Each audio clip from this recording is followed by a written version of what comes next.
Hello, everyone, and either welcome or welcome back to the Gender Libertarian Podcast. If you do like this, please rate, comment, and subscribe. You can find me on iTunes, Google Play, Stitcher, SoundCloud, Spotify, YouTube, and on my Substack page. Well, everyone, welcome to 2021. Yes, 2020 is finally officially over now. I hope everybody had a fun New Year's Eve and New Year's Day, however you did end up celebrating. I hope everybody was safe. I hope everybody had a lovely time, whatever it is you happen to do.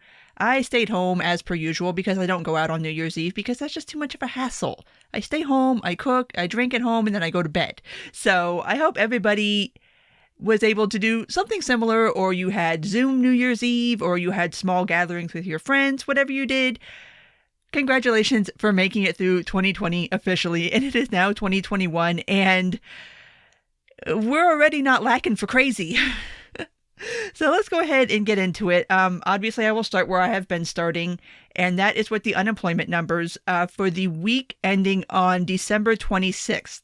The initial unemployment claims were at 787,000, which was down 19,000 from the last week, which was down a little bit from the week before that. So they are trending downward lately, which is good. Although, obviously still 787,000 is still ridiculously high, but at least it is in a downward trend right now. And I wanted to go ahead and recap now that we are done with 2020, and I don't think December's numbers are quite out yet as of this recording, but just to kind of recap the employment situation for 2020, because this is something that a lot of people really don't discuss anymore, and I'm not quite sure why. It's not the blockbuster numbers that we had back in like April and May, but this is still an ongoing problem.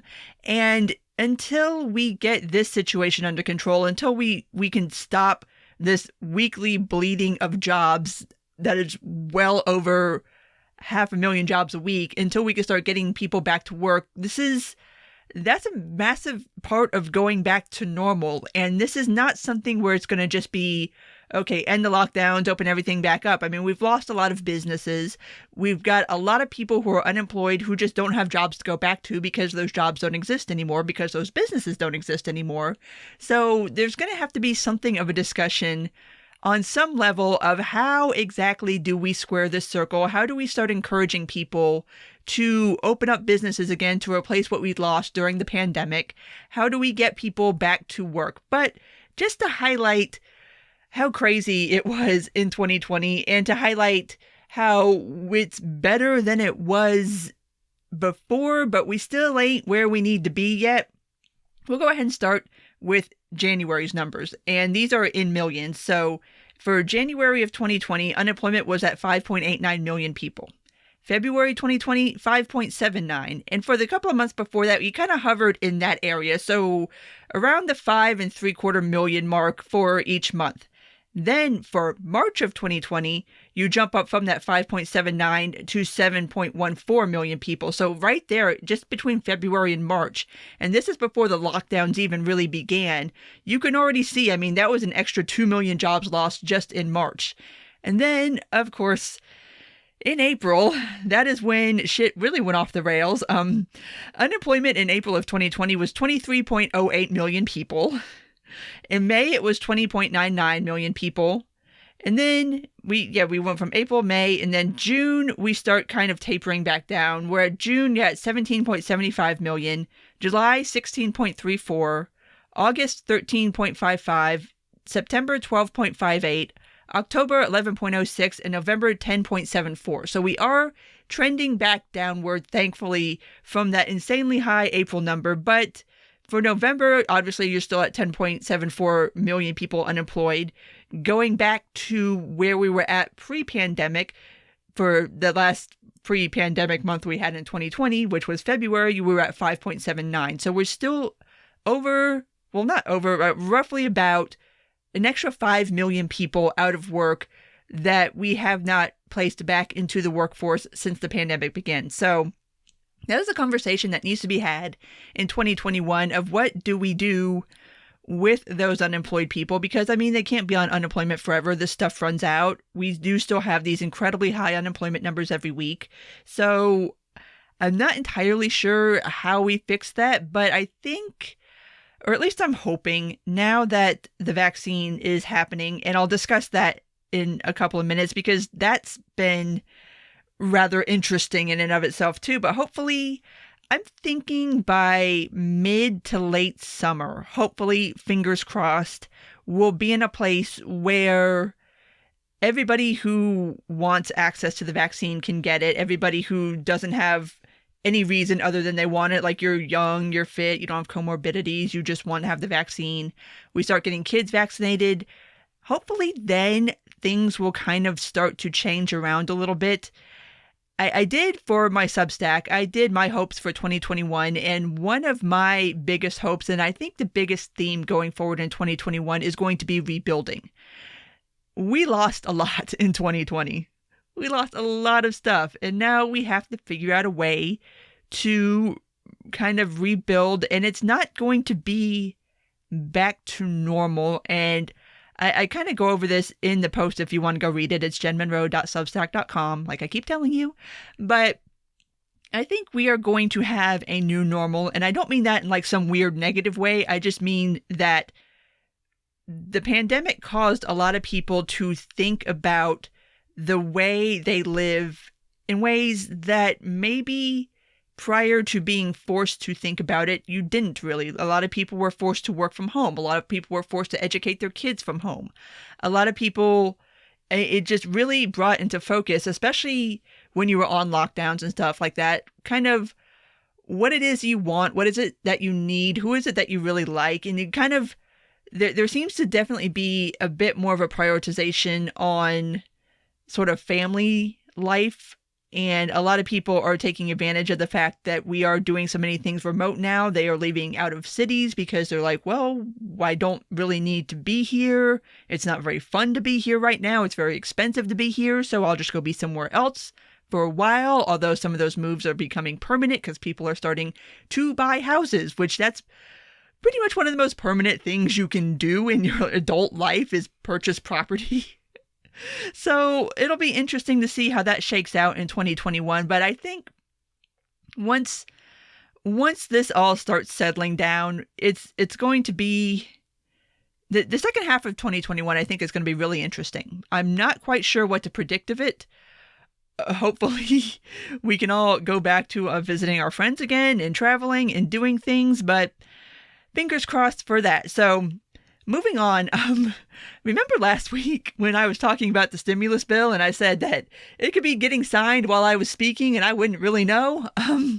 It wasn't exactly when I was recording, but soon thereafter, Donald Trump did actually sign the new stimulus deal after doing this holdout of saying that he wouldn't sign it if it didn't have $2,000 checks in there. He signed it with the $600 checks. And I'm sure at this point, you have either gotten your $600 check or you have gotten notification of when you're going to get it. If you do get it direct deposit, if it is a paper check, probably, I don't know, in the next couple of weeks. They rolled that out pretty quick. Like I got notification for mine. What was it? It was Monday, I do believe the money was in my account. So I got mine pretty quick, although I'm the only person I know in my IRL life that got theirs on Monday. But throughout the week, it seems like everybody's gotten their notifications in their bank that the $600 is either been deposited or is scheduled to be deposited. So, okay, $600. There seems to be perhaps some sort of plan, although I'm not quite sure where this is left off, and I'm not quite sure where the events of this week leave this particular plan. But there was an idea that Congress could vote on an additional supplemental plan that would raise the checks up to $2,000. So like you got your $1,600 or you got your $600 now, you'd get your $1,400 later. But that is all tied into things like getting rid of Section 230. So that ain't happening. They basically poison pilled it. So do not hold your breath on that extra money. I don't think that's happening because nobody is going to vote to have these two things mashed together. And there's something else some other stuff that they mashed in with this that's just like, you killed it. They killed that bill. So like I said, I'm not entirely sure where we are at with that. kind of a side story that's related to that. Over the week, both Nancy Pelosi and Mitch McConnell's homes were vandalized by people who went there and spray painted things like "Where's my money?" and "We want everything." And a good way to not get your money is to go vandalize the houses of people who have the power to get you that money. That's not a good way to get that done. In fact, that's a great way to not get that done. So, like I said, as it stands right now, it's not going anywhere because obviously if you presented a clean $2,000 bill, like you just said, okay, we're doing a clean bill, we're going to do a supplemental stimulus, that would pass Congress. That would pass the House easily. There's enough Republican support in the Senate that it would pass. So, why they didn't do that? You can draw your own conclusions there. I don't think they ever really wanted to, but now you have to deal with Trump going out here and saying, I want $2,000 to every American, and now you've got to somehow square this circle, and the way that Mitch McConnell has done it is by larding up this, what should have been a clean bill with a bunch of bullshit that nobody is going to support. So, anywho, maybe, I'd say maybe we'd get movement on that next week, but next week's going to be a straight dumpster fire. I just looked at the calendar. I realized what's happening next week, and I'm like, oh no, this is going to be such a horrible week. But moving on to the vaccines. We have obviously had vaccine rollout. Very mixed results. We have a little over 14 million doses that were made available in 2020, and 2.1 million have been administered. So obviously a bit of a gap there between supply and at least administration. There have been some distribution issues, especially on the state level, and I am quick to criticize government for screwing things up. I'm being somewhat lenient on this one because, this is a situation where, okay, if you're not quite sure how this works, the federal government purchased the vaccines. They controlled sending them out to states. So it gets to the states and then question mark.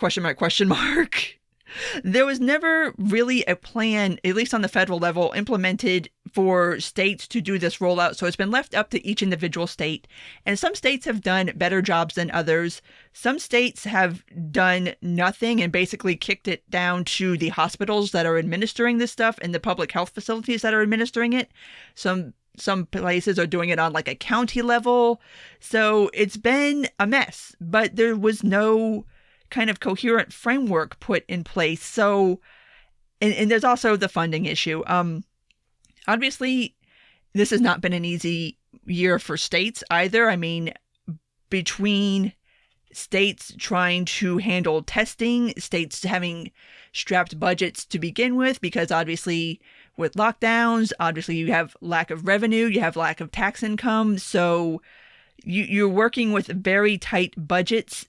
And then there was nothing kind of handled earlier in the year as far as doing another stimulus bill in maybe July or August that would have gotten funding to states for vaccinations. From what I understand, in the new stimulus bill, that was also, it was kind of all mashed together with the omnibus spending bill. So that's a whole nother problem, but there is funding in there for states to be able to do these vaccine rollouts better. So hopefully everybody will get their shit together soon. But a thing that's happened, though, that I did not see coming, and maybe in hindsight I should have, but for the high priority group that is supposed to be first in line to get vaccinated, the elderly, the frontline workers, let's just say supply has greatly exceeded demand.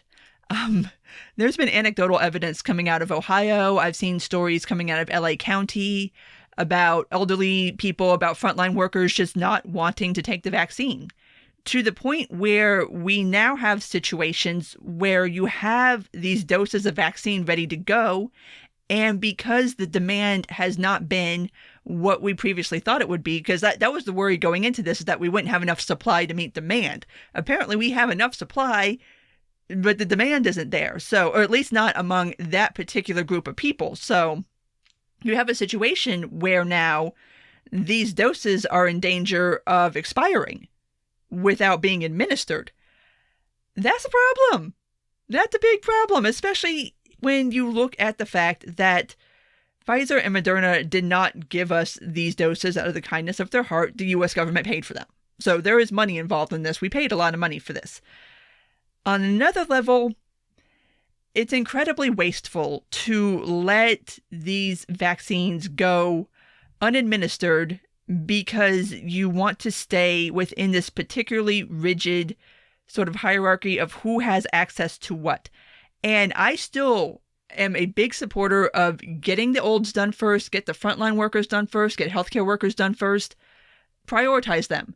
But if this is the situation where we're in now, where we've prioritized that group of people and we still have additional doses that can be administered, we need to start looking at how we can maximize the doses that we have in order to keep them from expiring. So we need to start looking at ways that we can expand who has access to the vaccine now.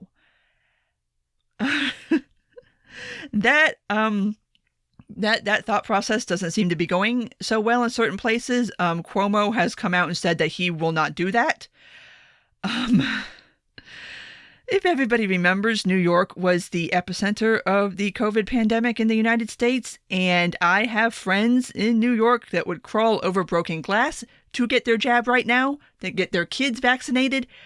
And the fact that this jackass right here would rather waste vaccine doses than get them into the arms of people who want them, while still prioritizing the people who are in the high-risk groups. I mean, I'm not saying don't prioritize them. I'm saying if we have extra, distribute it somehow. I mean, don't let it go to waste.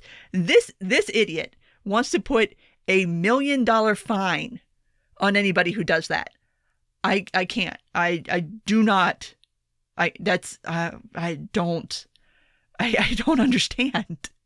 There's an easy solution to this problem, and it's not dump the fucking vaccines when they expire. Get them into the arms of people who want them. There are millions of people in this country right now who want the vaccine but can't get it because they're not in that high-risk group. All right, we got extras. Let's figure out how to get them out there. And a case that a lot of people have brought up this past week is how Israel is handling it.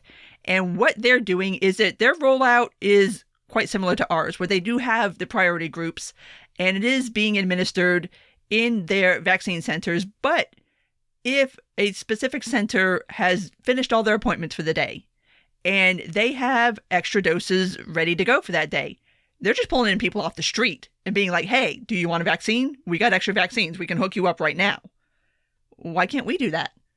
Like, I can see a system where, and then obviously this would not be a federal thing. This would probably be a state or county thing, where you could set up some kind of portal where you could put in, say, your name, your address, your phone number, and then you get a text message if your local vaccination center has extra doses that day. And it's like, hey, we have X amount of extra doses. If you can get over here by this time, you can get vaccinated. I mean, what's wrong with doing that? And that way you get as many people who want to be vaccinated as possible. The faster we get this done, the faster we get the herd immunity, the faster we can all get on with our lives. Why the fuck is this being made so difficult? Like, there has to be room here for pivoting from the original plan. And it doesn't seem like there is right now. I mean, this is a situation, I think, over the next couple of weeks, especially when you start getting more of a public outcry about it. Because, I mean, I see people talking about it online, and we obviously discuss these sorts of things online. But I think once it starts becoming known to the general public that this is a situation where states are allowing vaccine doses to expire rather than administer them, there's going to be a lot of pissed off people. There's going to be a lot of pissed off people who are going to be like, I wanted vaccine. Like, why couldn't I have gotten it? Like, what? Like, wait, why are we wasting these things that we paid money on, and we could be getting them into the arms of people and just speeding this whole process up? Like, if there's a way that we can speed this up, let's speed it up. There is still talk, although I think Fauci has officially shot this down, but there is still talk going on about just getting as many people as possible that first dose, stop holding that second dose in reserve, just flood the market with everything that we've got, get as many people as vaccinated as humanly possible, and then we will figure out how to do the second dosage later, because it doesn't seem to be all that particularly important as far as timing for that second dose. So maybe we should rejigger things a bit. Yeah, there's just, golly. Government inefficiency. More government inefficiency is the overriding theme here, and it's not funny, it's sad. Like, I can't, it's so unconscionable. After everything that these companies did, they got these vaccines done, the FDA got them approved, we got them in 2020. Like, nobody expected this. Like, this was not supposed to happen. We were not supposed to have vaccines by this point. We were supposed to be looking at early to midsummer before the phase 1 group of people would even have access to the vaccines. After everything that these companies did to get this done, to have vaccines expire, to have doses expire because of government incompetence, it's just, I can't. I can't handle that. That's insane to me. I don't understand. And I mean, if it's a situation where, say, you have somebody like me who's 39, healthy, no known comorbidities, no real need to get a vaccine, and an 80-year-old who wants the vaccine, then yes, give it to the 80-year-old. I'll gladly go. You go first, please, dear God. You might die from this. I'm probably not going to die from it. But if the situation is that it's me and a 70-year-old, and the 70-year-old doesn't want it, well then, why not give it to the person that wants it? You know?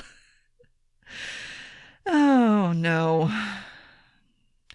I mean, I knew this probably wasn't going to be handled wonderfully, but I was hoping something a little better than this. But this is what happens when you let the government do the things that you really probably should have just let the private sector handle. Just let Walgreens and CVS and Walmart do this. And of course, if you could, you could absolutely just push it to them and then let those companies set up priority appointments for high-risk groups and then set up appointments for everybody else. And then you're maximizing the usage of the vaccine that we currently have on hand to get it as far distributed as possible so we can all start moving on with life. Please. Like, oh my gosh. Anyway, on the topic of vaccines, and this story just, I don't even know what the fuck to say to this. This is just, in Grafton, Milwaukee, it was found that somebody, and there's been speculation as to who this person was as far as their name. People were kind of matching up the charges to like arrest records, but to the best of my knowledge, Grafton police have not officially said this person's name, so I'm not going to say it. But there was a pharmacist working at Aurora Medical Center, and the story was originally that he accidentally left a batch of vaccines out of the fridge. I think it ended up getting left out for not quite 12 hours, but quite some time. Like it was between Christmas Eve and Christmas Day, so it might have been over 12 hours. But obviously, if you know anything about the Pfizer and Moderna vaccines, and I think this one was actually the Moderna, they have to be refrigerated. They have to go into the deep cold storage, and then you pull them out into like normal storage, and then you distribute them. So a batch got left out, allegedly by accident, but it turns out he left them out on purpose in order to basically render them useless. So 500 doses had to be discarded because they were rendered useless. Worse off, tainted vaccines got administered to 57 people.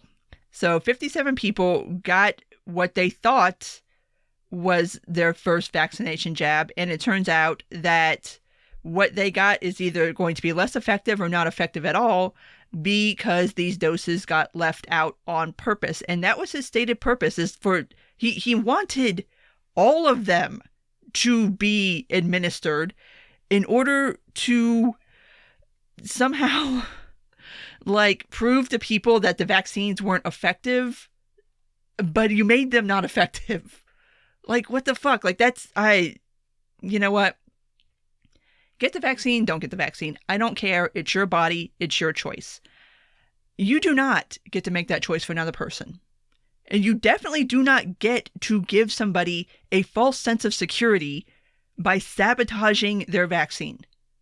That's insane. There is no words for that. That's intentionally harming someone. That's an app violation. There's no way around that. It's not an accident, and you were doing it with the intention of having all of these doses be administered to people. And again, we are right now administering it to the high-risk groups. We're giving it to the elderly. We're giving it to the frontline workers. We're giving it to the healthcare workers.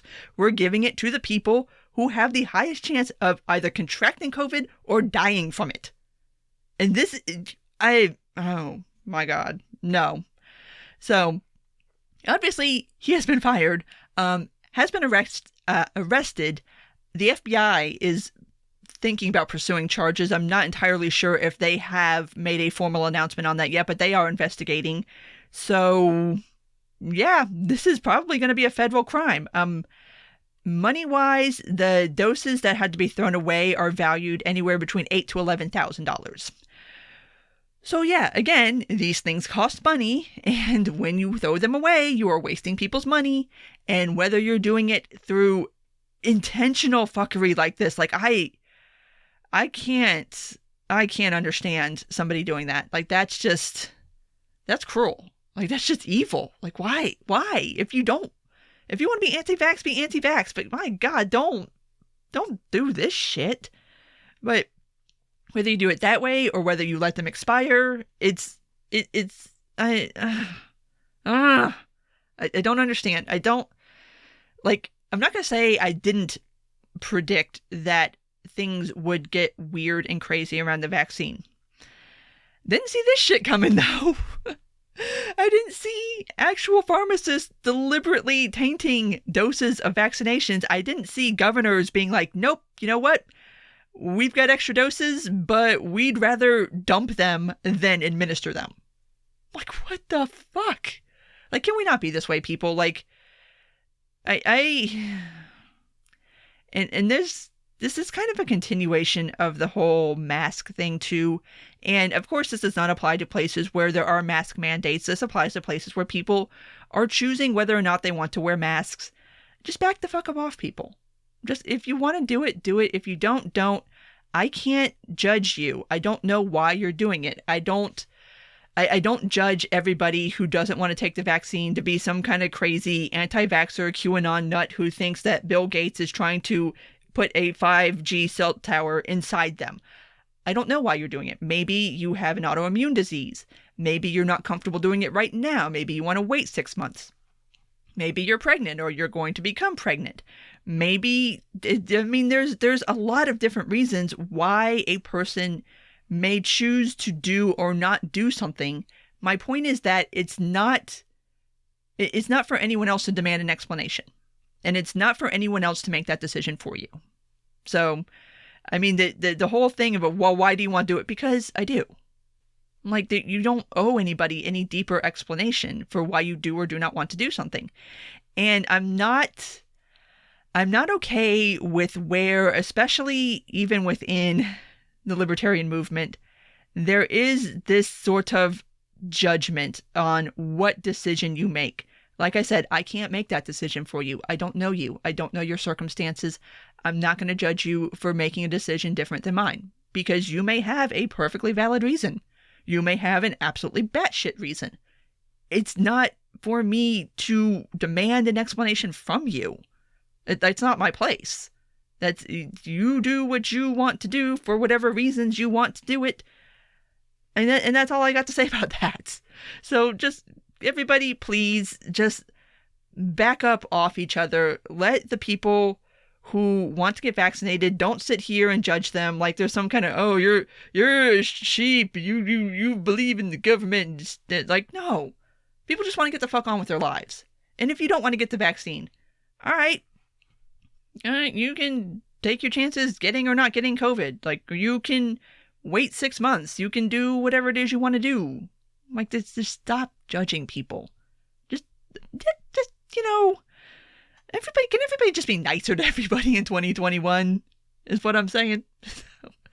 Hopefully there will be no more crazy pants stories like that coming out about people deliberately tainting vaccines or doing any such nonsense like that, because, oh my God, I'm not here for the insanity. Just let everybody do what they're going to do. So, moving on to the latest bombshell that dropped just this afternoon, and this is why I kind of don't know what the hell's going to happen next week at this point. Not that I knew before this dropped, but Washington Post released excerpts from a conversation that is supposed to be an hour long between Donald Trump and Brad Raffensperger, our Georgia Secretary of State. And there was on the call Raffensperger's legal counsel, Trump's legal counsel, Mark Meadows, the chief of staff. And, wow, I don't know how else to put this. Basically, Trump tried in several different ways to threaten Raffensperger into changing the results of the Georgia election by point blank saying that you can and should recalculate the votes, that you should get people in there to recalculate the votes that are interested in getting results. Basically veiled threats that if they do not do such a thing, that there may be criminal charges against them. Yeah, it's wild. Obviously you can go on Twitter and find it. I'm sure by the time you hear this recording, everybody will have already heard it and talked about it. The clip that's out as of this recording is about 4.5 minutes long. I would not be surprised if Washington Post dropped the full audio on either Monday or Tuesday. From their reporting on the full audio, it does not help Trump any to have the full audio out. Sounds kind of fucking deranged, to be honest. Like, just the clip I've heard, I just like, oh my God, wow. Like, you legit called this man up and tried to get him to, and I'm going to just say it at this point because I'm really tired of people trying to make this stupid election interference or irregularities argument. No, you're trying to disenfranchise voters. You're trying to get votes invalidated. You're trying to get whole ass states to invalidate their votes. You're disenfranchising voters. Let's just call it what it is. It's not investigating election irregularities. Like, no, because the end game of that, if you genuinely believe that, is that you would have to invalidate the results of that election. Like, I don't, there's this weird two-step where there's people that don't want to admit that that's what the end game is. And even the Supreme Court has pointed this out. Multiple courts have pointed this out, that what you're asking us to do is disenfranchise voters, and we're not going to do it. But here we are. So I'm sure there will be more on that in the upcoming week, which next week, this fucking week right here. On the 5th is the Georgia Senate runoff, and I don't expect to have results on the 5th. It's going to be tight. It looks like at this point, my prediction is going to hold, and that the seats are going to be split between Democrats and Republicans. It's looking like Perdue is going to stay and Loeffler is going to go, but the polls are really tight. So you already know.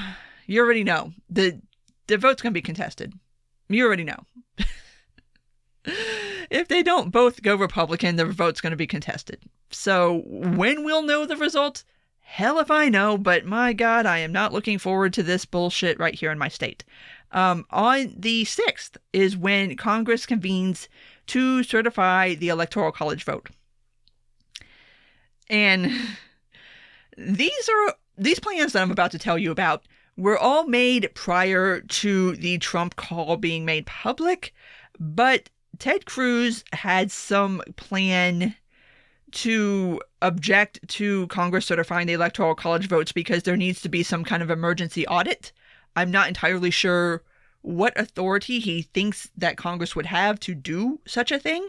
I don't really understand this plan.